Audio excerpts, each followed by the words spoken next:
देखिए बाबू, आज हम लोग ग्रामर रूल नहीं पढ़ेंगे कि बाबू कल जो मॉर्निंग में जो क्लास लिए थे तो वो थोड़ा सा आपका एक्स्ट्रा टॉपिक था, समेशन सिग्मा डिफरेंशिएशन ये सब। ये बाबू मेन टॉपिक है ग्रामर रूल। फिर बाबू ग्रामर रूल के बारे में समझेंगे। जैसे आपको जब हम मैट्रिक्स पढ़ाई कर रहे थे बाबू, तो जो सबसे चौथा नोट दिए थे लास्ट वाला नोट, उसमें आपको बताया था कि आपको मैट्रिक्स का यूज करके एक्स वाई जेड का वैल्यू कैसे निकालते हैं, बताया था कि नहीं। x बराबर a का इन्वर्स इंटू b होता था बाबू।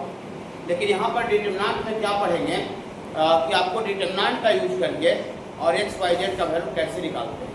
डिटरमिनेंट का यूज करके माने किसी भी सिस्टम ऑफ लीनियर इक्वेशन को हम लोग सॉल्व कैसे करते हैं, चाहे 2 वेरिएबल रहे या फिर 3 वेरिएबल रहे। और इसके बाद बाबू जब मैट्रिक्स पढ़े थे चौथा नोट्स, तो उसमें आपको नेचर ऑफ सॉल्यूशन पढ़े थे कि determinant is not equal to 0 unique solution adjoint of a into b बराबर 0, डिटरमिनेंट इज बराबर 0 इनफाइनाइट सॉल्यूशन। याद होगा थोड़ा थोड़ा।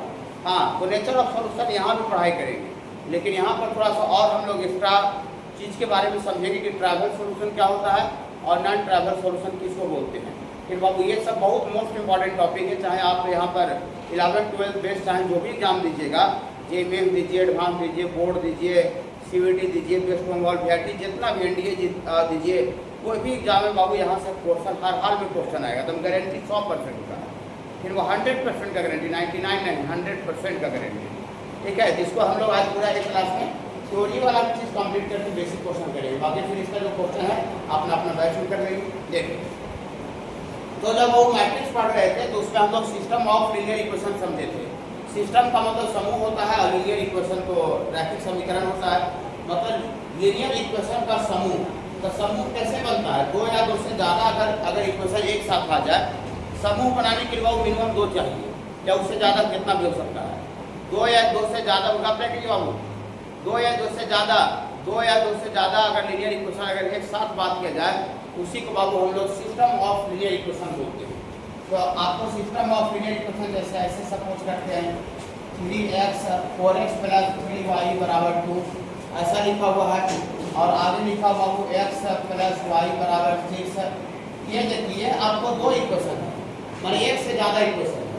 तो एक से ज़्यादा इक्वेशन है बाबू, तो इसको हम बोलेंगे system of linear equation. Linear equation तो समझते ही हैं कि x का पावर 1 और y का पावर 1 होता है, उसको लीनियर इक्वेशन बोलते हैं, हिंदी में रैखिक समीकरण बोलते हैं। लेकिन इसको सिस्टम क्यों बोला जा रहा है, क्योंकि इसमें एक से ज़्यादा लीनियर इक्वेशन आ रहा है। फिर बाबू हाँ, और इस तरह से ऐसे कर दिए ये वाला ब्रैकेट जैसा एक गने, इसका मतलब ये दोनों इक्वेशन अलग अलग नहीं है, दोनों एक साथ में है। मतलब इसको सॉल्व करना है, मतलब दोनों एक साथ दिया गया है। ये जो बाबू लीनियर इक्वेशन है इतना भी इसका ऑर्डर, ये इसको सिस्टम ऑफ लीनियर इक्वेशन को बाबू हम लोग S.L.E बोलते हैं, सिस्टम ऑफ लीनियर इक्वेशन।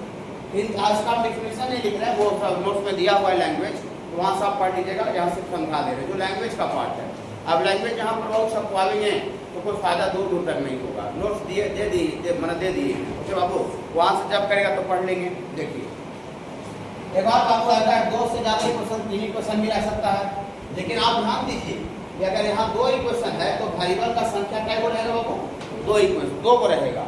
आप मैथमेटिक्स का नियम जानते हैं कि जितना आपका वेरिएबल रहता है उतना नंबर ऑफ इक्वेशन होना चाहिए। तो अगर यहाँ पर 2 को अगर वेरिएबल x और y लिए बाबू, तो इक्वेशन का संख्या भी 2 बोलेंगे।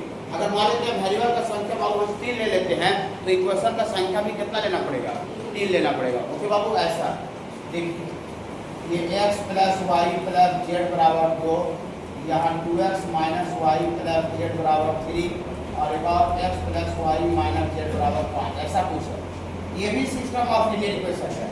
इसमें बाबू आपका 3 गो वेरिएबल है, इक्वेशन भी क्या है बाबू, 3 गो है। इंट्रोडक्शन दे रहे हो, परिचय दे रहे हो, ग्रामर रूल पर नहीं आए फिर बाबू। हाँ, इसको भी बाबू हम लोग S.L.E बोलेंगे, सिस्टम ऑफ लीनियर इक्वेशन। ये भी सिस्टम ऑफ लीनियर इक्वेशन है। तो आपको जो पढ़ाई करना है JEE मेंस एडवांस लेवल तक बोल रहा है, बोर्ड का लेवल हो या फिर JEE मेंस एडवांस का लेवल हो, उसमें बाबू मैक्सिमम 3 गो वेरिएबल और 3 इक्वेशन तक की पढ़ाई करना है। मैंने आपको 4 गो वेरिएबल और 4 इक्वेशन नजर नहीं आएगा एडवांस का क्वेश्चन तक में। मतलब आपको 12th स्टैंडर्ड तक एडवांस का भी एग्जाम दीजिएगा तो उसमें 3 वेरिएबल और 3 इक्वेशन दिखेगा। ओके बाबू। हाँ, ये भी बाबू एक से ज़्यादा इक्वेशन है बाबू, एक से ज़्यादा इक्वेशन है तो इसको भी बोलेंगे system of linear equation. Short में उसको S.L.E लिखेंगे। S मतलब सिस्टम, L मतलब लीनियर और E मतलब इक्वेशन। ओके, तो कहीं भी ये पूरे चैप्टर में F dot L dot E लिखा रहेगा, समझ जाइएगा ना। System of linear equation, system का मतलब समूह, दो या दो से ज़्यादा इक्वेशन एक साथ होना चाहिए, मिनिमम दो होना चाहिए, उससे ज़्यादा कितना हो सकता है। ओके बाबू, ओके। इसके बाद बाबू जब मैट्रिक्स हम लोग पढ़ गए थे बाबू, तो हम कंसिस्टेंट का मतलब समझाए थे और इनकंसिस्टेंट का मतलब समझाए थे। हो सकता है भूल गए होंगे या दिमाग से उतर गया होगा, चौथा नोट से बताए होंगे। देखिए, अगर किसी भी लीनियर इक्वेशन का अगर सोल्यूशन आ जाए, फिर बाबू सोल्यूशन निकल जाए, सोल्यूशन निकलने का मतलब होता है कि सॉल्व करने पर एक्स और वाई का वैल्यू अगर आ जाए बाबू, तो उसको बाबू हम लोग कंसिस्टेंट बोलते हैं। और अगर किसी भी सिस्टम ऑफ लीनियर इक्वेशन का सोल्यूशन अगर नहीं आता बाबू, तो उसको हम इनकंसिस्टेंट बोलते हैं। ओके बाबू, हाँ, इसको थोड़ा सा अगर डिफाइन करें, यहाँ लिखेंगे कि system of linear equation F dot L dot E has one और मोर सॉल्यूशन, वन और मोर सॉल्यूशन, माने एक या एक से ज़्यादा अगर सॉल्यूशन अगर आ रहा है, सिस्टम ऑफ लीनियर इक्वेशन है वन और मोर solution, then system of linear equation is called consistent। किसी भी सिस्टम ऑफ लीनियर इक्वेशन का अगर एक या एक से ज़्यादा सॉल्यूशन आ जाए, ऐसा मत सोचिए कि जितना भी लीनियर इक्वेशन दिया हुआ रहेगा सबका सॉल्यूशन हम निकाल ही लेंगे। नहीं, बहुत सा लीनियर इक्वेशन ऐसा होता है बहुत जिसका सॉल्यूशन हम निकाल नहीं सकते हैं, जिसका सॉल्यूशन निकल भी नहीं करेगा। मैंने सॉल्व कीजिएगा तो एक्स वाई का कोई वैल्यू नहीं आएगा। हम लोग मैट्रिक्स पढ़े थे तो नो सॉल्यूशन का केस पढ़े थे कि नहीं, नो सॉल्यूशन का, हाँ। तो ऐसा कोई जरूरी नहीं कि जितना भी सिस्टम ऑफ लीनियर इक्वेशन दिया हुआ रहे सबका सॉल्यूशन आ ही जाए। बहुत सा सिस्टम ऑफ लीनियर इक्वेशन का कोई सॉल्यूशन नहीं आता है, तो जिसका सॉल्यूशन नहीं आता है उसी को एक नया नाम दे दिया गया है, इनकंसिस्टेंट, मैथमेटिक्स का लैंग्वेज। जैसे कैसे किसी का बाल नहीं रहता है तो एक नया वर्ड दिया जाता है, उसको टकला बोला जाता है कि नहीं, मैंने बाल नहीं है तो उसको एक नया नाम दे रहा है आपको टकला, है ना। या तो फिर बाल उड़ा हुआ है तो उसको नाम डंडा बोल देता है, नहीं, आप एक नया वर्ड दे देता है। ये मैथ का सब जनरल मेरा जीवन का टर्म है और ये मेरा मैथ का टर्म हुआ, है ना। कि अच्छा वो इसका सोल्यूशन नहीं निकाल रहा है जी, हाँ, तो उसको एक नाम दे दिया जाता है कि सोल्यूशन नहीं निकाल रहा तो उसको इनकंसिस्टेंट बोलेंगे। अरे सोल्यूशन आ रहा है जी, उसको कंसिस्टेंट बोलेंगे, मैथमेटिक्स का लैंग्वेज। ओके बाबू, हाँ, ये टर्म है, टर्म आपको चाहिए। अब लिखा रहेगा कि system of linear equation has consistent, then find lambda. Consistent मतलब सॉल्यूशन, और इनकंसिस्टेंट तो आपको टर्म का मतलब समझना पड़ेगा, समझ रहे ना, हाँ। और इसको आप लिखेंगे, अब इंट्रोडक्शन परिचय दे रहे बाबू, ठीक है। अरे कोई चीज होता है स्टार्ट होता है तो परिचय होता है ना, हाँ, इंट्रोडक्शन होता है, तब इंट्रोडक्शन चल रहा है। नोट्स एक किसको नहीं मिला बाबू, दूसरा नोट्स सबको घर आपको सबको मिल गया बाबू, सब नोट्स लीजिए आप, देखिए। एंड यहाँ लिखेंगे बाबू, if system of linear equation has no any solution, system of linear equation has no any solution, system of linear equation has no any solution, then it is called inconsistent। तो आपको question में consistent term मिलेगा और inconsistent समझ जाइएगा ना। किसी का सॉल्यूशन अगर आ जाए तो उसको कंसिस्टेंट बोलेंगे और किसी का सॉल्यूशन नहीं आता तो उसको क्या बोलेंगे बाबू, इनकंसिस्टेंट बोलेंगे। सिस्टम ऑफ लीनियर इक्वेशन की समझ गए, दो या दो से ज्यादा इक्वेशन अगर एक साथ बात किया जाए तो उसको बाबू हम लोग सिस्टम ऑफ लीनियर इक्वेशन बोलते हैं। ओके, हाँ। इधर आपको ये एक और टर्म आपको इस चैप्टर में यूज होगा, डिटरमिनेंट चैप्टर में होमोजेनियस यूज होगा एंड नॉन होमोजेनियस। होमोजेनियस किसको बोलते हैं और नॉन होमोजेनियस किसको बोलते हैं। Homogeneous system of linear equation क्या होता है और non homogeneous system of linear equation क्या होता है। ओके, देखिए ऐसा है, देखिए इफ लिखेंगे बाबू सिस्टम ऑफ लीनियर इक्वेशन आपको ऐसा दिया हुआ है, a1x plus b1y, a1x plus b1y plus c1z बराबर d1, और यहाँ है बाबू a2x plus b2y plus c2z बराबर d2, और आगे है बाबू आपका a3x plus b3y plus c3z और इतना बराबर बाबू आपका है d3। ये सिस्टम ऑफ लीनियर इक्वेशन है। तीन को इसमें वेरिएबल है और तीन को इक्वेशन लिए जो आपको जनरली मिलेगा। 99% जगह पर आपको इस चैप्टर में एक एडवांस तक का क्वेश्चन दिखेगा, पूरा हम आपको जेई का क्वेश्चन डिस्कस करेंगे, उसमें आपको तीन को वेरिएबल और तीन को इक्वेशन दिखेगा, तो हम भी वही लिए हैं। इससे ज़्यादा कम ही रह सकता है लेकिन रहेगा तीन को। फिर बाबू हाँ, ये देखिए इसमें आपको बराबर के बाद जो कांस्टेंट टर्म है d1 d2 d3 है ना, ये जो लिखा था ये 2 3 5 वही d1 d2 d3 है इक्वल टू के बाद। ओके बाबू, हाँ तो यहाँ पर ऐसा है बाबू कि इफ इक्वल टू के बाद जो कांस्टेंट टर्म है तीनों का तीनों इक्वल टू के बाद बराबर के बाद राइट साइड में जो कांस्टेंट टर्म है d1, अगले क्वेश्चन में d2 है और अगले क्वेश्चन में d3 है। अगर ये d1 बराबर d2 और ये बराबर d3, ये तीनों का तीनों कांस्टेंट जो है, अगर ये तीनों का तीनों कांस्टेंट अगर जीरो हो जाए, तीनों का तीनों कांस्टेंट जो है बराबर के बाद अगर वो इसका वैल्यू जीरो हो जाए तो बाबू हम लोग ऐसा बोलते हैं बाबू then f dot l dot t system of linear equation, system of linear equation is called homogeneous. System of linear equation को क्या कहा जाता है बाबू? होमोजेनियस कहा जाता है। होमोजेनियस एक टर्म है जिस टर्म का मतलब खाली आपको समझना है कि होमोजेनियस होता क्या है। तो होमोजेनियस हम लोग सिस्टम ऑफ लीनियर इक्वेशन उसको बोलेंगे जिसमें इक्वल टू के बाद जो बराबर के बाद जो कांस्टेंट है वो सबका सब क्या हो जाए बाबू? जीरो। टोटल का टोटल जीरो होना चाहिए तो उसको होमोजेनियस बोलेंगे।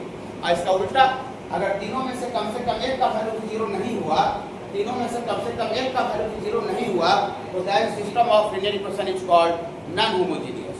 क्वेश्चन में आएगा तो समझिएगा ना टर्म, हाँ आवेगा, ऐसे फालतू नहीं बता रहे, टाइम पास हम बिल्कुल नहीं करेंगे। देखिए और यहाँ पर बाबू ऐसा है इफ एटलीस्ट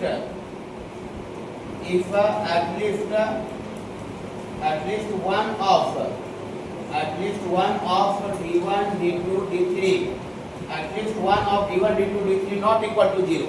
एटलीस्ट वन का मतलब कम से कम है। किधर बैठिए बाबू? इधर बैठिए, इधर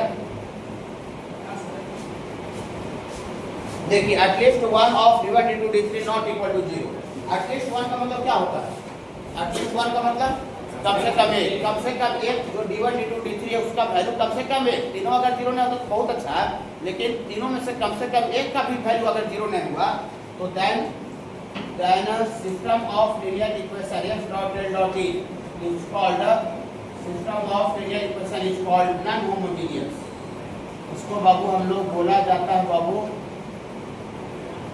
system of linear equation is called non homogeneous. तो नॉन होमोजेनियस टर्म का मतलब समझ गए?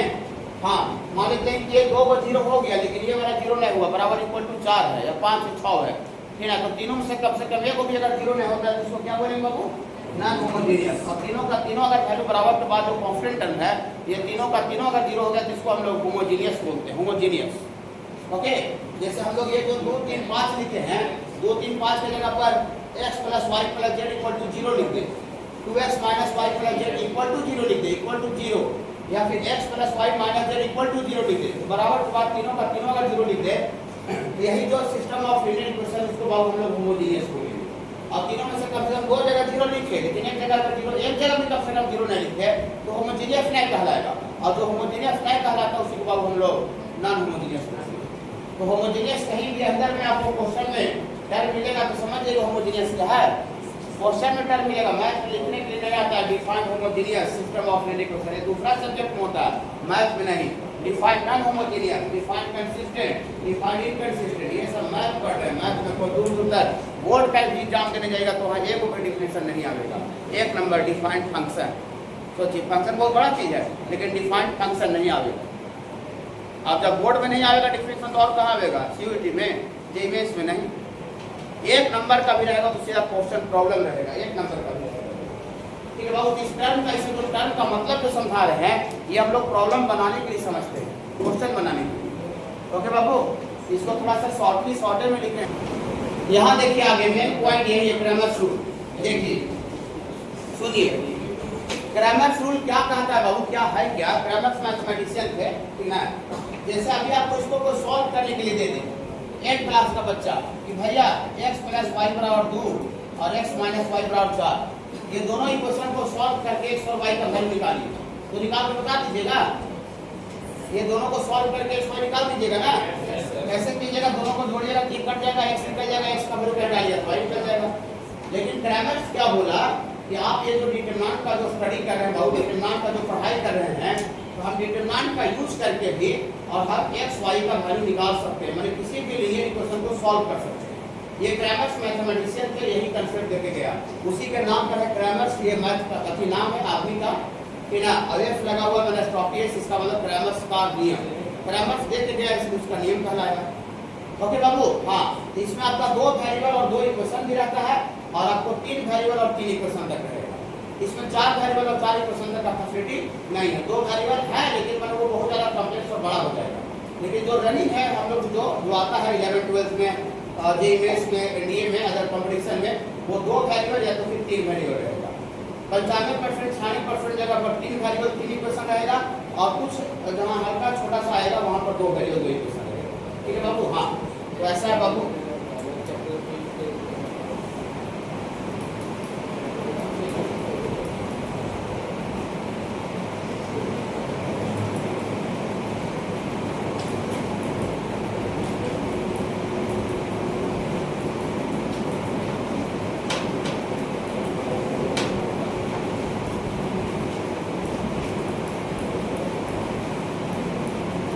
देखिए, system of linear equation 2 variable using Cramer's rule, माने क्रैमर्स रूल का यूज करके अगर आपको 2 को वेरिएबल रहेगा तो हम लोग कैसे यूज करें क्रैमर्स रूल का, फिर कैसे बनाएंगे। तो आगे बहुत 2 को इक्वेशन हम लोग लेते हैं, ऐसा लेते हैं। देखिए, सिस्टम ऑफ लीनियर इक्वेशन जो यहाँ वही लेंगे, ये a1x + b1y + c1 = 0। ये लीनियर इक्वेशन है कि दूसरा इक्वेशन है? ये लीनियर इक्वेशन है कि कोई दूसरा अदर इक्वेशन है? लीनियर, x का भी पावर 1 है और y का भी पावर 1 है। 2 को वेरिएबल दिए तो इक्वेशन भी कितना लेंगे बाबू? 2 को लेंगे। एक इक्वेशन और लेते हैं बाबू, ऐसा लेते हैं a2x और प्लस b2y और प्लस c2 = 0। ये बाबू आपका 2 को हम लोग वेरिएबल लिए तो 2 को इक्वेशन लिए।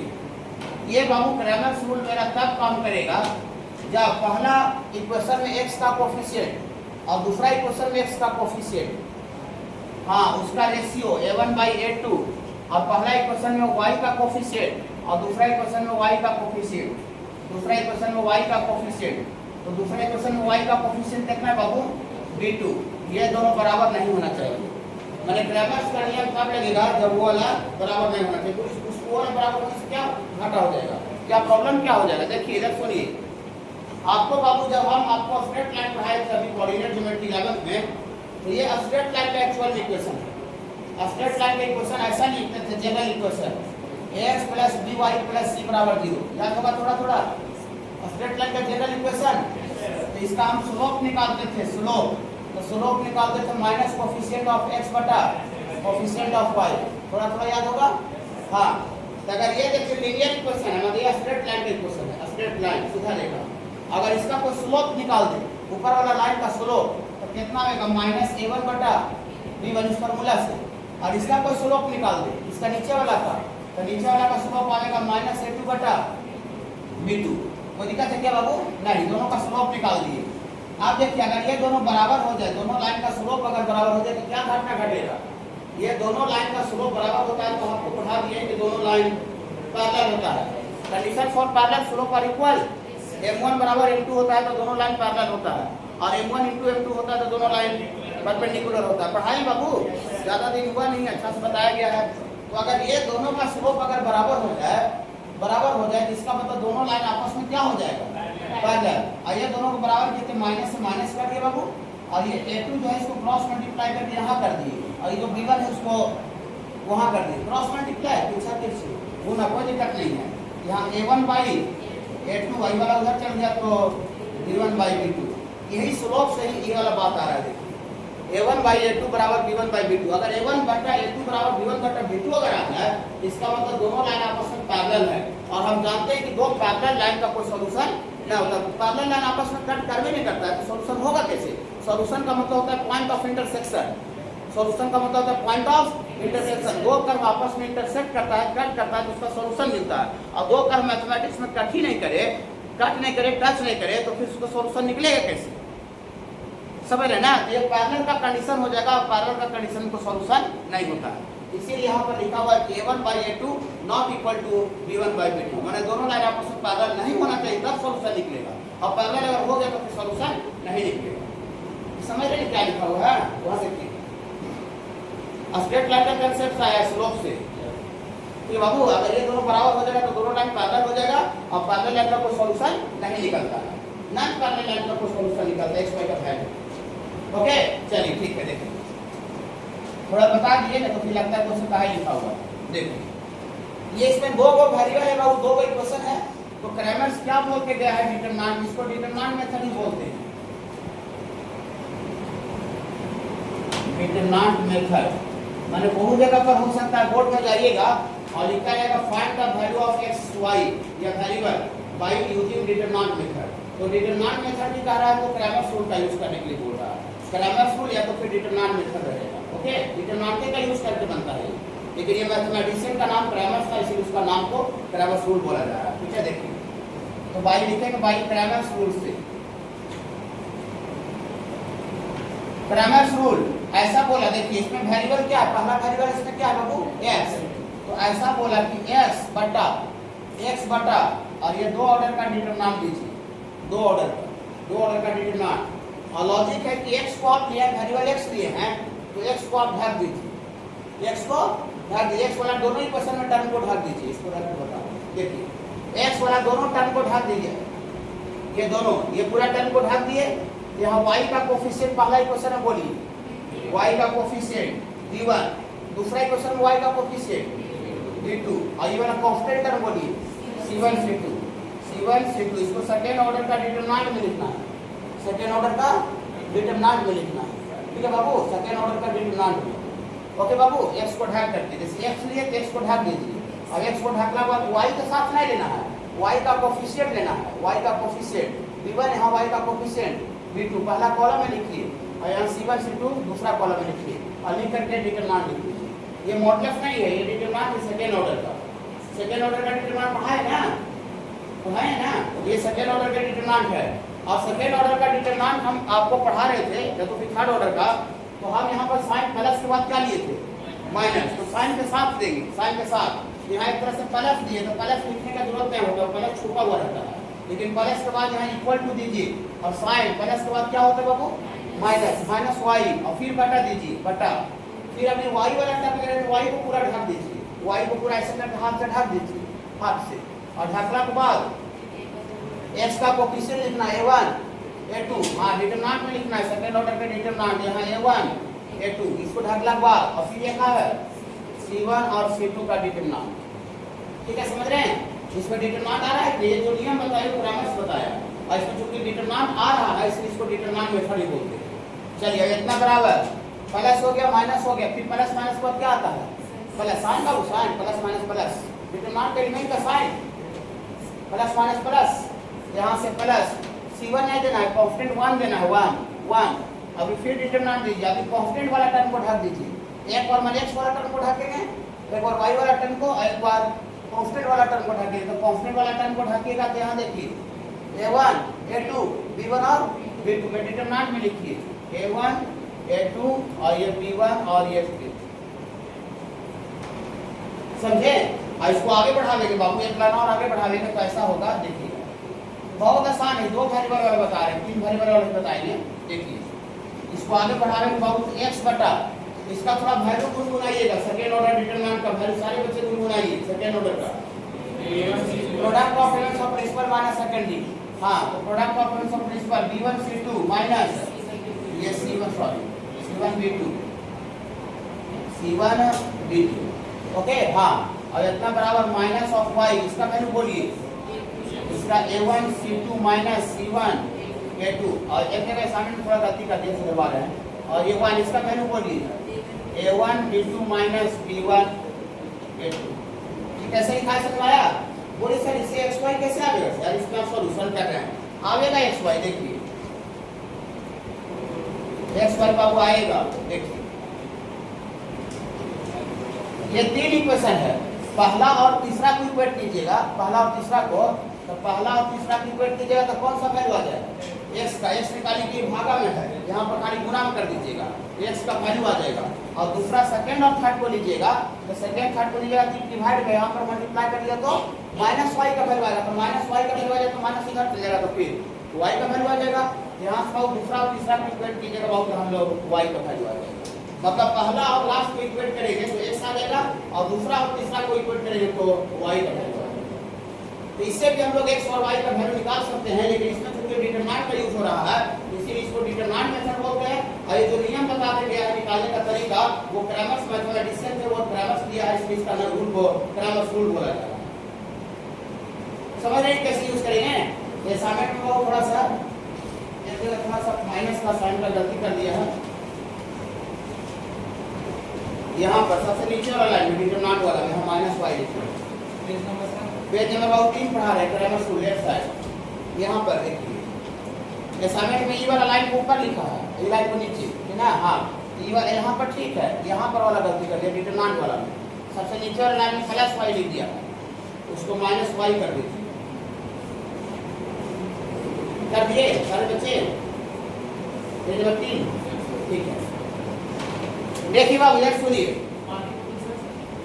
पानी बोतल जो है ना वो देखिए उधर पीछे रखा हुआ।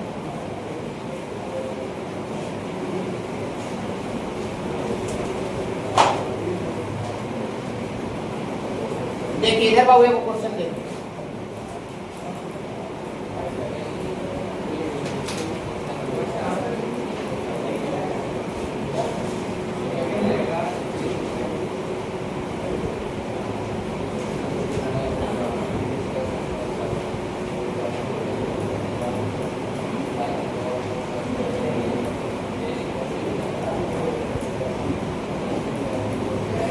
देखिए ये छोटा सा बेसिक एग्जांपल है कि बाबू दो वेरिएबल वाला, इसको बाबू ऐसा ही लिखा हुआ रहेगा, बोर्ड में स्पेशली ये रहेगा कि बाबू की सॉल्व बाय क्रैमर्स रूल। मतलब इसको नॉर्मली दो वेरिएबल है, दो इक्वेशन है, इसको नॉर्मली जैसे आपको 5 6 7 का बच्चा जैसे सॉल्व करता है वैसे सॉल्व नहीं करना है। इसको कौन सा नियम से सॉल्व करना है बाबू? क्रैमर्स का नियम से सॉल्व करना है, या तो फिर इसी को लिखा रहता है सॉल्व बाय डिटरमिनेंट मेथड। तो दोनों सेम चीज है, इन्हीं के डिटरमिनेंट मेथड का दिया तो दूसरा चीज हो गया। ओके हाँ देखिए इसको सबसे पहले क्या कीजिए बाबू, इस थोड़ा सा इक्वेशन को बनाइए। ऐसा कर देते हैं 2x minus 2x minus y और माइनस 17 बराबर क्या कर दिए बाबू 0, और यहाँ से बाबू 3x प्लस 5y माइनस 6 बराबर कर दिए ना। इधर कर दिए बाबू, इस फॉर्मेट में कर दिए, सेट कर दिए। इस फॉर्मेट में बराबर के बाद आ रहे थे 0 था दोनों, इसीलिए इस फॉर्मेट में कर दिए। आप देखिए ऐसा लिखेंगे by Cramer's rule, by Cramer's rule. Variable इसमें x और y है तो वेरिएबल यहाँ x लिखेंगे और डिटरमिनेंट लॉजिक बोलिए x को ढक देंगे और x को ढक के y का कोफिशिएंट प्लस 1 है कि माइनस 1 है? माइनस 1 लिखा है। और इसमें जो इक्वेशन लिया गया उसमें पॉजिटिव लेके दिखाया गया है, समझे बाबू? हाँ तो y का कोफिशिएंट ओरिजिनल इक्वेशन में ऑलवेज पॉजिटिव ही लेके दिखाते हैं। आपको जब सर्किल का इक्वेशन जब पढ़ा रहे हो तो याद होगा उसमें -2hx आया था, -2ky आया था, यहाँ h के जगह पर -g पुट कर दिए थे ताकि ओरिजिनल इक्वेशन प्लस बनाया जा सके। याद होगा थोड़ा h बराबर -g पुट कर दिया हो तो प्लस 2gx प्लस 2sy आ गया होगा। तो ओरिजिनल इक्वेशन जो भी हम लोग जनरल फॉर्म में पढ़ाई करते हैं किसी भी चीज का हो, पैराबोला, स्ट्रेट लाइन, चाहे क्वाड्रेटिक इक्वेशन, सर्किल, इलिप्स, जो भी है सब प्लस पॉजिटिव फॉर्म में पढ़ते हैं। ओके बाबू हाँ ये इक्वेशन को पॉजिटिव फॉर्म में कंसीडर कीजिएगा, यहाँ y का कोफिशिएंट -1 है। ठीक है बाबू? हाँ ठीक है बाबू। कोई दिक्कत होगा तो दोबारा ही पूछना है, दिक्कत होगा बाबू तो दोबारा ही पूछना है। -1 और y का कोफिशिएंट नीचे वाला में 5 प्लस 5 बोलने का जरूरत नहीं है, पॉजिटिव छुपा रहता है। ठीक है बाबू? हाँ और यहाँ पर बोलिए कॉन्स्टेंट 17 ले, 17 6 की -17 -6 ले, -17 -6 ले लीजिए। ओके हाँ यहाँ पर लेंगे बाबू -17 और -6। ये कैसे ले रहे हैं समझ रहे? इसको ढक के और बराबर प्लस के बाद -y और फिर डिटरमिनेंट देंगे, डिटरमिनेंट। अभी बाबू y वाला टर्म को ढक देंगे, तो y वाला टर्म को ढक देंगे। अभी देखिए ढकिए, x का कोफिशिएंट 2, यहाँ कितना है 3, इसको ढक करके बहुत आसान है 2 3 और इधर कांस्टेंट टर्म देंगे -17 -6 और इतना बराबर 1 कांस्टेंट देते हैं 1। अभी कांस्टेंट वाला पूरे को ढक दीजिए, तो कांस्टेंट पूरे को ढक दिया तो 2 ये ढक दीजिए, यहाँ 2 3 और यहाँ पर -1 और ये 5। अच्छा लग रहा होगा? ये मेथड समझ में आ रहा है? बहुत आसान है, कोई दिक्कत नहीं है। इसमें एक लाइन और लिखेंगे तो x बटा इसका वैल्यू थोड़ा गुनगुनाइएगा, इसका वैल्यू सेकंड ऑर्डर डिटरमिनेंट का वैल्यू बोलिए बाबू। -1 में -100 से गुना करेंगे 100 प्रोडक्ट ऑफ प्रिंसिपल डायगोनल, और ये माइनस सेकंड ही होता है, लेकिन -17 में 5 से गुना होगा था -85 खुद आ रहा है, लेकिन फार्मूले में माइनस होता है, यहाँ प्लस हो जाएगा 85। अच्छा लग रहा है? अब इतना बराबर माइनस वाई बटे इसका वैल्यू बोलिए -12 अब प्लस 51 हो जाएगा बाबू। हाँ अब इतना इक्वल टू 1 बटा 5 गुना 10 और प्लस 3। अच्छा लग रहा है, चलिए देखिए ये मैं थोड़ा और लिख देते हैं।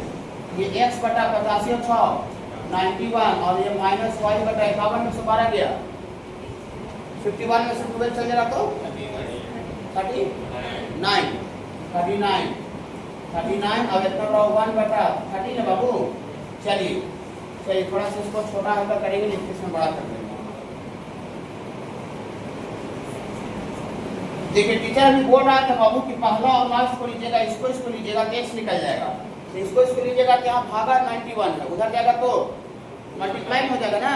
हाँ यहाँ से दिस इंप्लाइड दैट x बराबर लिखेंगे 91 बटा 30 91 ये वहाँ चल बाबू, ये आपको 7 से कट जाएगा तो 1391 होता है। और इसको लेके बाबू यहाँ से आपका y बराबर 39 बटा 13 लेकिन माइनस को उधर कर देते हैं। हाँ माइनस उधर कर देंगे तो बाबू ये -3 आ जाएगा, ये 7 और -3 आ गया। अगर आपको कोई डाउट है कि सही निकला है कि गलत निकला है कैसे पता चलेगा? ये सही निकला है कि गलत निकला है कैसे पता चलेगा? ये वैल्यू को हम लोग पुट करते हैं क्वेश्चन में, देखते हैं सेटिस्फाई करता है कि 7 डालिए 7 गुना 2 14 और ये -3 प्लस हो जाएगा तो 14 और 3 17। अरे तो सारा है कि नहीं आ रहा? इसमें भी 7 डालिएगा 7 या 21 और ये -3 है तो -15 तो 21 में से 15 घट जाएगा, 21 में से 15 घट जाएगा तो 6। इक्वेशन को सेटिस्फाई कर रहा है बाबू। ये जो निकला ये आपको डिटरमिनेंट का यूज करके निकला, क्रैमर्स रूल का नियम का यूज करके निकला। ये समझ के बहुत भारी है क्या? नहीं खाली मेथड जानना है, चलिए लिखिए बहुत आसान है बाबू, कोई दिक्कत नहीं।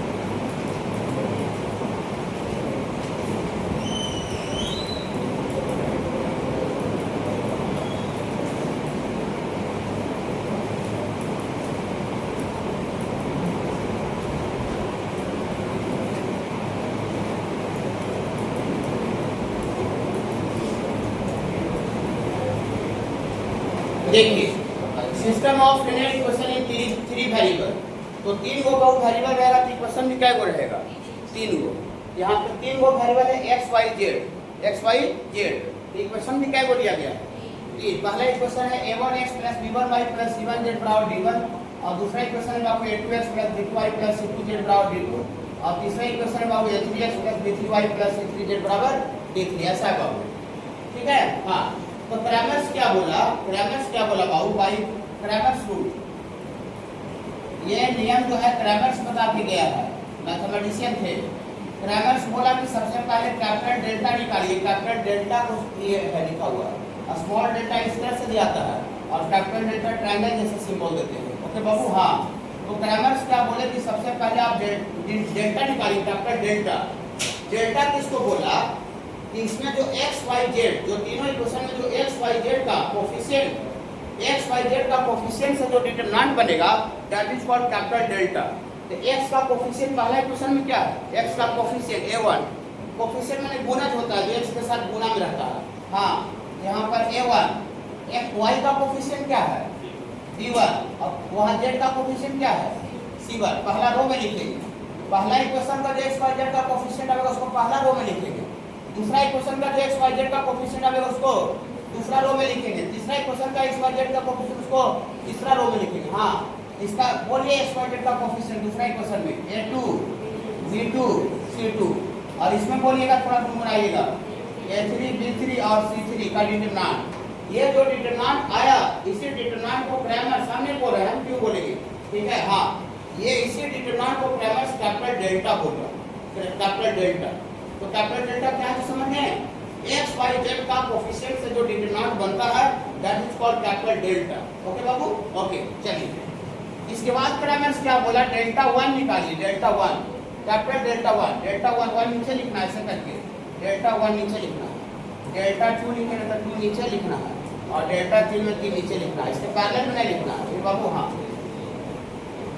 तो डेल्टा 1 निकालिए, डेल्टा 1 का क्रैमर्स किसको बोला कि जो बराबर के बाद जो कांस्टेंट टर्म है ना वो बराबर के बाद इक्वल टू के बाद जो कांस्टेंट टर्म है d1 d2 d3 इसको इस डेल्टा में फर्स्ट कॉलम से रिप्लेस कर दीजिए।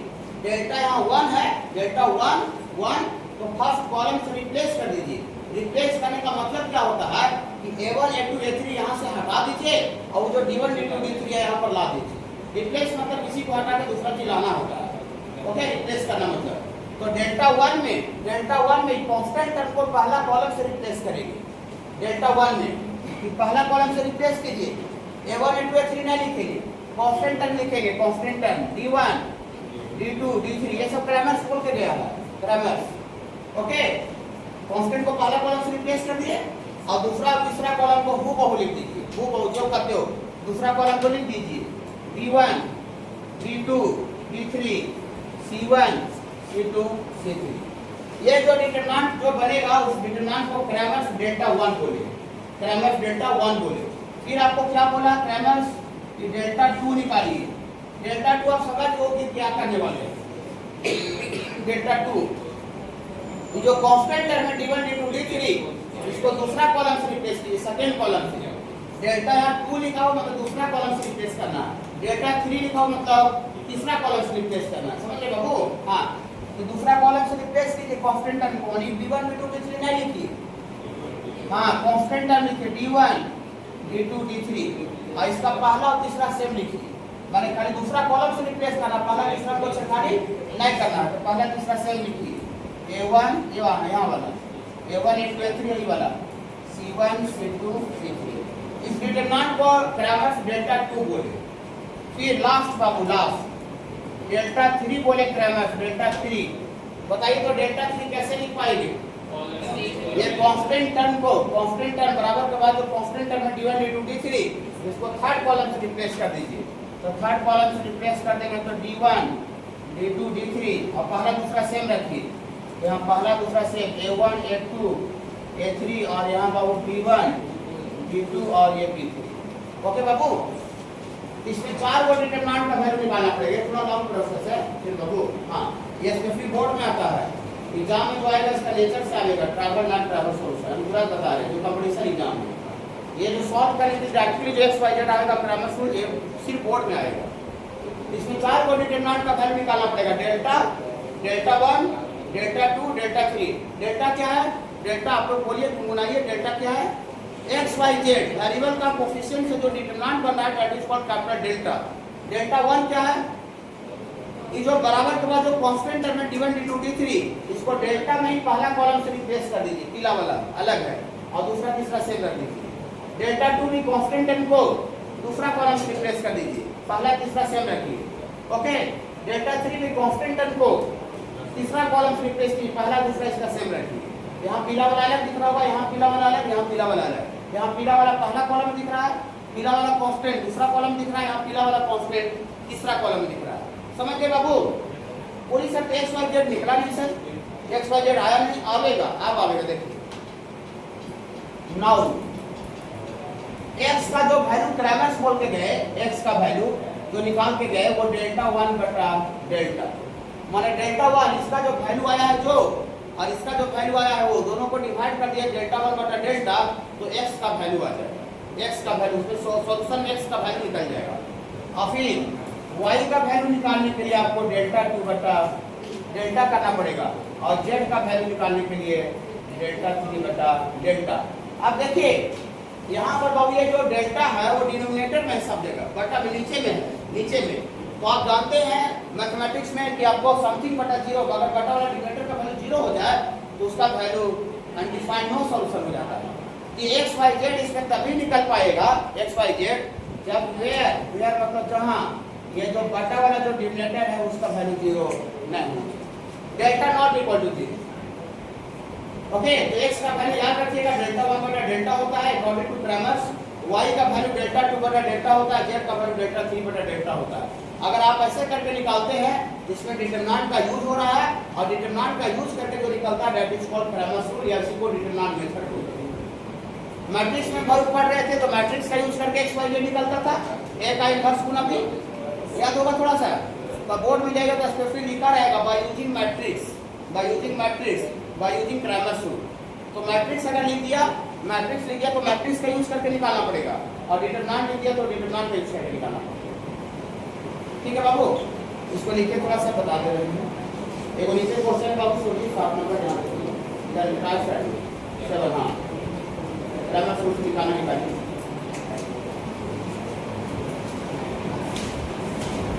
नेचर लगता है इसको बढ़ रहा है देखते हैं।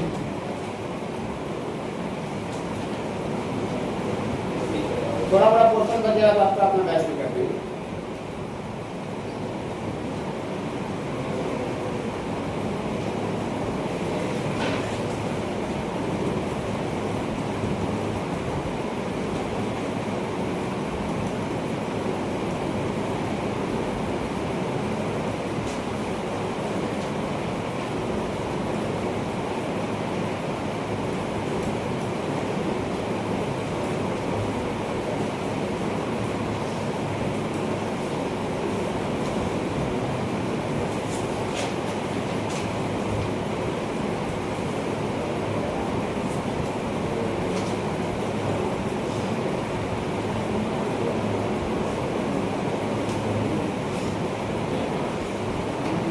सॉल्व करना ग्रामर सोर्स आसान है, ये सिर्फ बोर्ड के लिए आता है। बाबू नेचर ऑफ सॉल्यूशन से एग्जाम कंपटीशन में आएगा।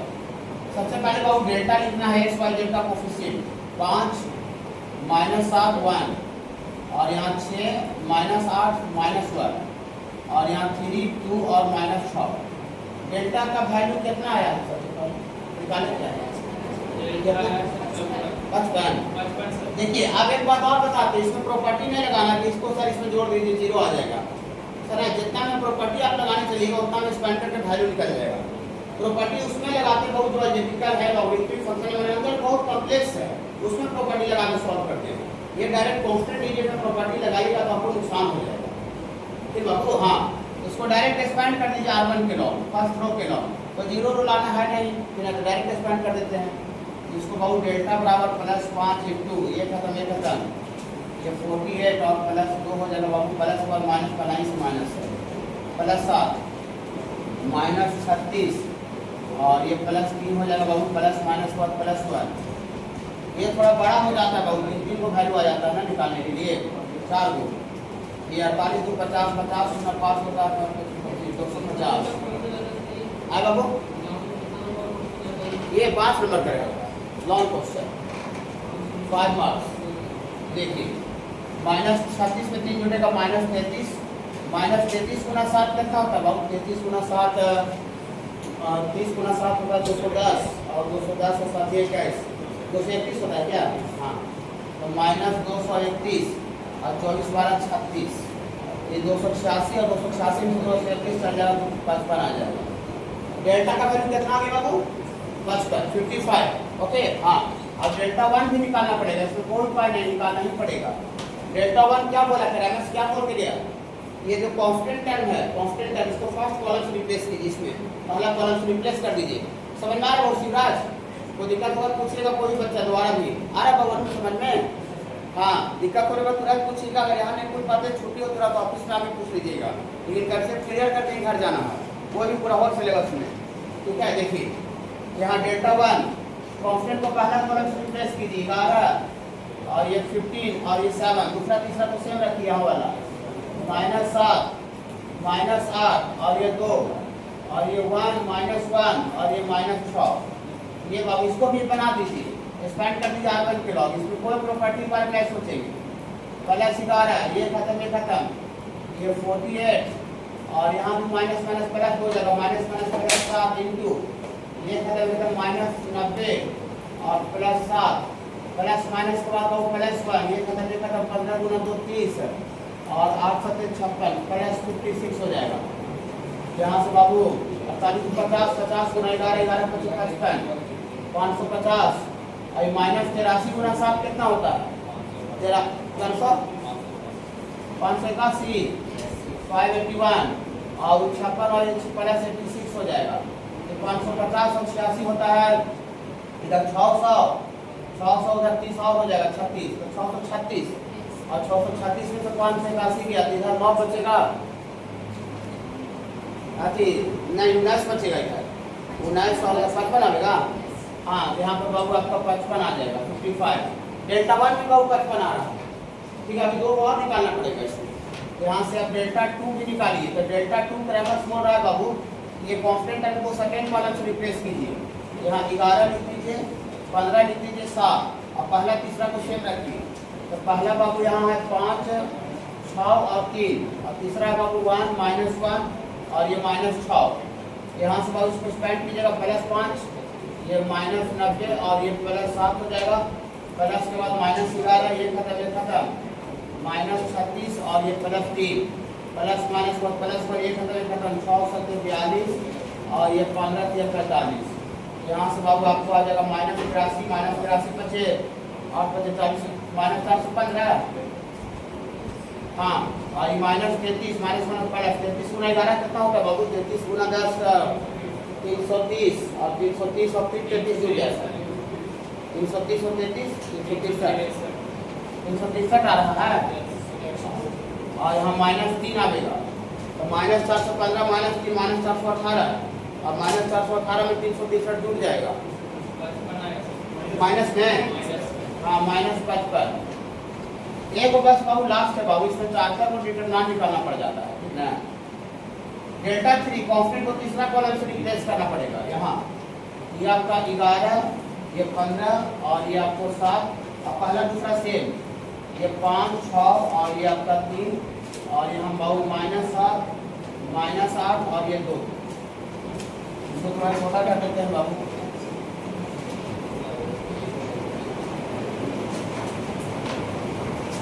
एक्सपेंड करेंगे बाबू, यहाँ से आपको आ जाएगा डेल्टा 3 बराबर +5 और यहाँ बाबू -856 और -30 हो जाएगा और प्लस के बाद -7 यहाँ पर ये आपका 6 7 42 और ये 45 हो जाएगा और ये +11 ये 6 गुना 2 ये 12 और ये प्लस बाबू आपका 24 हो जाएगा।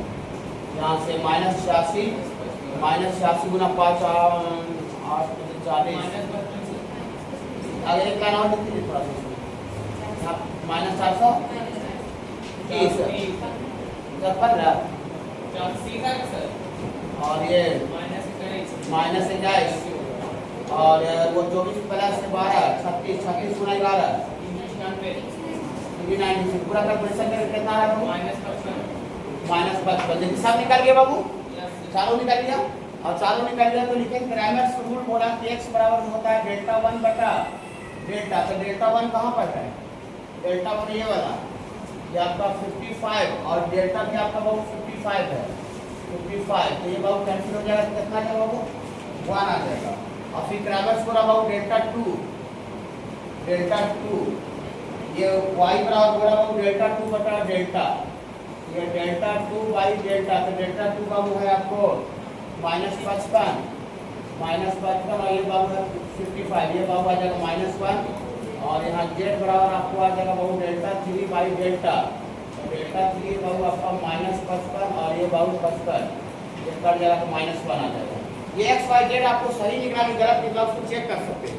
फिर बाबू एक ही क्वेश्चन में कहीं डाल दीजिए x का वैल्यू 1 डालिए इसमें तो 5 गुना 1 5 और y -1 है तो माइनस प्लस हो जाएगा तो 7 और 5 12 हो जाएगा और एक इधर घट जाएगा तो 12 में से 11। अगर गलत रहेगा ना तो कोई क्वेश्चन को सेटिस्फाई नहीं करेगा, अगर एक भी क्वेश्चन को सेटिस्फाई कर रहा है तो आपका निकला हुआ क्या है सही है। तो समझ रहे क्रैमर्स का नियम बहुत भारी है नहीं, ये जो आपको इतना लंबा जो प्रक्रिया आएगा वो बोर्ड के लिए है, ये मेंस में नहीं। ये मेंस में क्वेश्चन क्या आता है या फिर एनडीए में क्वेश्चन क्या आता है कंपटीशन सीईटी में यहाँ नेचर ऑफ सॉल्यूशन से आएगा, यूनिक सॉल्यूशन आएगा तो लैम्डा निकालिए म्यू निकालिए या फिर यहाँ पर भी बता रहे हैं ट्रैवल और नॉन ट्रैवल सॉल्यूशन कहेगा कि इस सिस्टम ऑफ लीनियर इक्वेशन का है travel solution find the value of mu या फिर lambda mu find of GP AP ऐसा करके आता है ट्रैवल एंड ट्रैवल। ये कंपटीशन के लिए होगा, बोर्ड में भी आ सकता है लेकिन ये एकदम 100% गारंटी एकदम कंपटीशन में ये नहीं आएगा ठीक है। लेकिन यहाँ ये जो ट्रैवल एंड ट्रैवल और यूनिक सॉल्यूशन है ये बोर्ड में भी आ सकता है कंपटीशन में आ सकता है, लेकिन ये वाला चीज है वो सिर्फ और सिर्फ बोर्ड में आपको ऑनली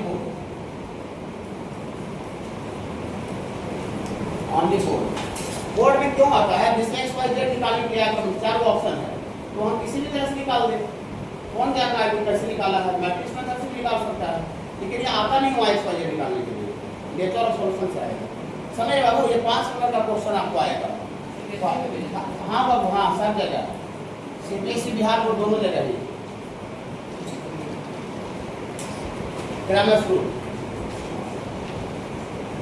इसको थोड़ा लिख के बना लेते हैं, इसको लिख लीजिए, इससे नहीं बना होगा वो खाली डिटरमिनेंट कार को निकालना, ऐसा नहीं कि इसमें कोई प्रॉपर्टी अंदर नहीं लगाइएगा, इसको जोड़ेंगे 6 से गुना करके तो 0 आ जाएगा, ऐसा कुछ नहीं। वो सब अलजेब्रिकल कॉम्प्लेक्स में दिमाग लगाते हैं, जितना प्रॉपर्टी स्टेप बढ़ाएंगे उतना तो एक्सपांड होकर वैल्यू निकल गया। देखिए बस ये अभी थोड़ा सा देखिए, अभी क्रैमर्स बोला कि x का वैल्यू डेल्टा 1 बटा डेल्टा होता है, क्रैमर्स बोला y का वैल्यू बोला डेल्टा 2 बटा डेल्टा होता है, और z का वैल्यू क्रैमर्स बोला डेल्टा 3 बटा डेल्टा होता है। जब हम लोग मैट्रिक्स का पढ़ाई कर रहे थे चौथा नोट से, तो वहाँ भी मैट्रिक्स का मेथड से हम लोग मैट्रिक्स का वैल्यू 0 आ जाता था, और ऊपरे वाला जो था वो 0 नहीं आता था, ऊपरे वाला 0 नहीं आता था, तो कैसा सॉल्यूशन होता था? No solution. समथिंग बटा 0 मैथमेटिक्स में डिफाइन होता है, इसलिए ऊपर समथिंग आ रहा है और नीचे में 0 आ रहा है, तो अनडिफाइंड अनडिफाइंड मतलब नो सॉल्यूशन। यहाँ देखिए, यहाँ पर डिनोमिनेटर में डिटरमिनेंट एक था, तो डिटरमिनेंट a बराबर 0, लेकिन यहाँ पर डिनोमिनेटर में क्या है? डेल्टा।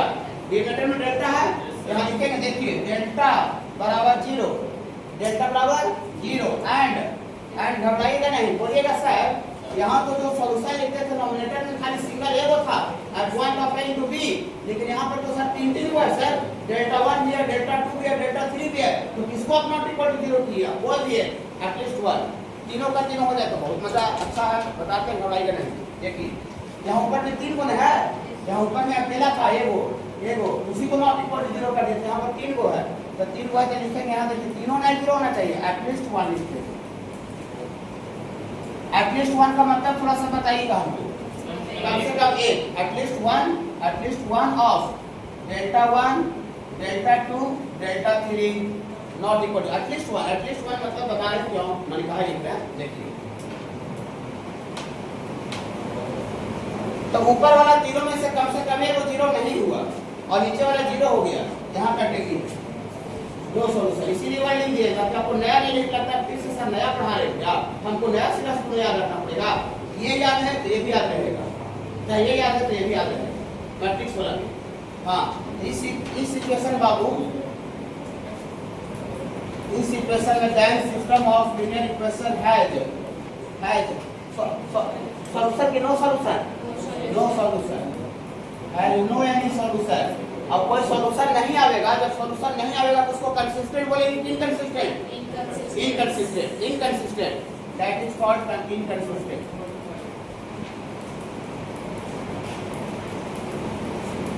अब सुनिए, बोलिए सर यहाँ पर एटलीस्ट 1 जो लिखे सर हमको ये समझ में नहीं आया, एटलीस्ट 1, ये एटलीस्ट 1 काहे लिखे सर?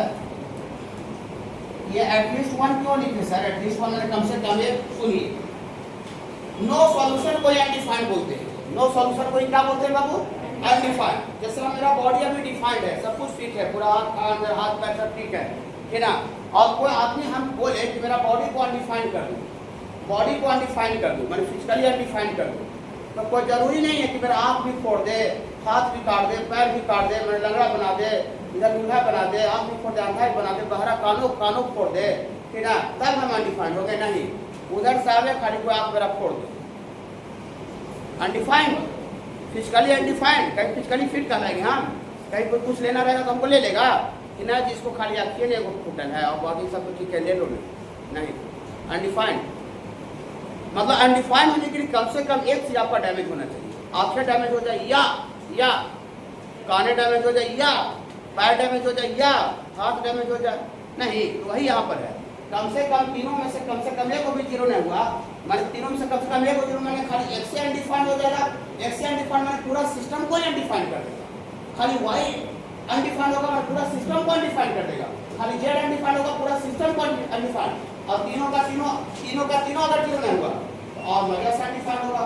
अब मेरा को आंखों फूटा है, अब कानों खराब है, अब पैर भी कटा हुआ है, तो और बहुत अच्छा से फिजिकली अनडिफाइंड है नहीं, लेकिन फिजिकली अनडिफाइंड के लिए तीनों चीजें चाहिए, कम से कम एक चीज चाहिए, वही एफसी एटलीस्ट 1 लिखते। आप जरा देखिए, आप इसका क्वेश्चन बनाइएगा, क्वेश्चन में बताएंगे भाई आज हो सकता है नहीं हो, लेकिन हम कैसे बताएंगे, फिर आज उतना तक थोड़ा टाइम लगता नहीं मिलेगा। देखिए जब क्वेश्चन बनाइएगा और डेल्टा का वैल्यू 0 आ गया, डेल्टा 0 आ गया, तो डेल्टा 0 आ गया और डेल्टा 1 निकाले और डेल्टा 1 नॉट इक्वल टू 0 आया। सपोज करते हैं डेल्टा 1 नॉट इक्वल टू 0 आया तो हमको डेल्टा 2 और डेल्टा 3 निकालने का जरूरत नहीं पड़ेगा। अब इसका मतलब समझ गए कि जो आदमी हम पकड़े हैं उसका आंख है वो फुटर पकड़ा गया, तो आंख जब फुटर पकड़ गया तो उसको कान को चेक नहीं करेंगे, पैर नहीं चेक करेंगे कि पैर इसका ठीक है। जब आपके फुटर है तो उसको तो छटैया ना हो गया, छट न गया वो। अगर देखिए हम क्या हमको निकालते रहेंगे, अगर क्वेश्चन में अच्छा समझाएंगे तो थोड़ी सी क्या पता चलेगा पूरा। जब हम डेल्टा का वैल्यू 0 निकाले 0 आ गया और डेल्टा 1 निकाले और डेल्टा 1 देखे कि 0 आएगा डेल्टा 1, तो हमको उम्मीद लगा रहेगा कि काज डेल्टा 2 0 नहीं हो, डेल्टा 3 0 नहीं हो, लेकिन शुरू में हम डेल्टा 1 निकाले नॉट इक्वल टू 0 आया और डेल्टा 0, तो किस कैटेगरी में चल गया? नो सॉल्यूशन में चल गया। माने डेल्टा 1 0 नहीं आया तो फिर डेल्टा 2 डेल्टा 3 निकालने की जरूरत नहीं है। क्या जरूरत पड़ेगा? जब डेल्टा निकाले 0 आ गया, डेल्टा 1 भी निकाले और 0 आ गया, तो आपको उम्मीद लगा रहेगा, आशा लगा रहेगा कि हो सकता है डेल्टा 2 का भी 0 नहीं आवे, डेल्टा 3 का भी कम से कम एगो 0 नहीं आवे, ये नो सॉल्यूशन में आ जाएगा। क्वेश्चन में समझाएंगे, ऐसे थ्योरी के माध्यम से कोई कितना भी कर लेगा ना, मैथ को नहीं समझा सकता है कि ना, जो भी होगा प्रॉब्लम के कंसेप्ट से, लेकिन थोड़ा बेसिक 10-20% पता चलना चाहिए। 20% समझ में आ रहा है थोड़ा। आप देखिए मैट्रिक्स में एक बात और बताया कि यहाँ पर देखिए डिनोमिनेटर वाला 0, डिनोमिनेटर वाला इक्वल टू डेल्टा, डिटरमिनेंट एक बराबर 0 था और ऊपर वाला adjoint of a Guna b भी 0 आता था, तो किस कैटेगरी में जाता था वो? Infinite solution. और इनफाइनाइट सॉल्यूशन का वो क्वेश्चन ही बताया था, z बराबर k मान के, z बराबर k मान के xy निकालते थे। इनको समझाते हैं कि इनफाइनाइट सॉल्यूशन क्यों होता है। देखिए आपको x बराबर यहाँ बोला डेल्टा 1 बटा डेल्टा, इसको क्रॉस मल्टीप्लाई पर करेगा तो x गुना डेल्टा बराबर क्या हो जाएगा? डेल्टा 1, एक के साथ इसी गुना, हाँ, फिर उसी तरह से y गुना डेल्टा बराबर क्या आ जाएगा?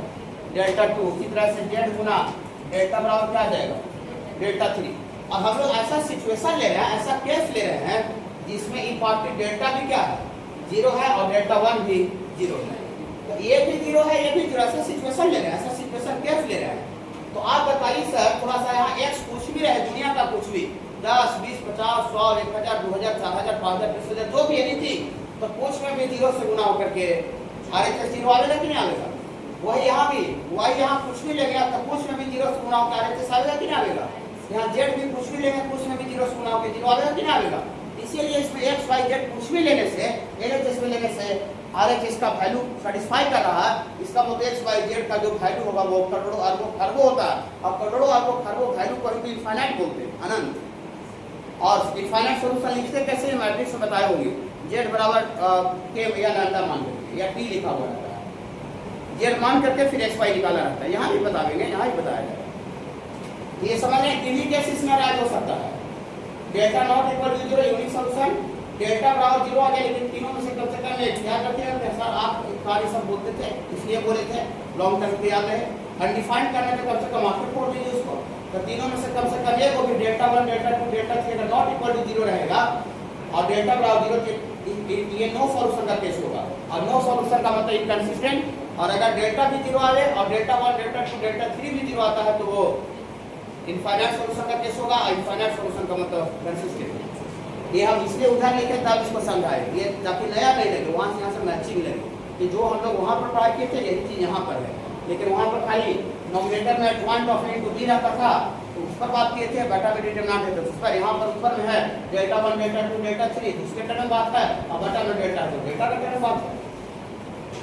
समझ रहे? थोड़ा थोड़ा बात हल्का हल्का इसका क्वेश्चन बताया गया, घबराइए नहीं, आ जाता है। मेन वाला पॉइंट छूट गया है, होमोजेनियस और ये ट्राइवल और नॉन ट्राइवल मेन पॉइंट है मोस्ट इंपॉर्टेंट। ट्राइवल सॉल्यूशन क्या होता है और नॉन ट्राइवल सॉल्यूशन क्या होता है, इसका क्वेश्चन भी छूट गया है, ठीक ना? हाँ, ट्राइवल और नॉन ट्राइवल यहाँ लिखा हुआ है, ट्राइवल सॉल्यूशन नॉन ट्राइवल, ये सब जगह दिखेगा चाहे जहाँ भी जाइए। आज मेरा थोड़ा क्लास हल्का पता चला थोड़ा सा, हाँ, बाकी इसमें और अभी बच गया है। अभी इसको अभी 1 घंटा अभी से लगेगा इसमें, अगर पूरा बताएंगे ट्राइवल क्या होगा, नॉन ट्राइवल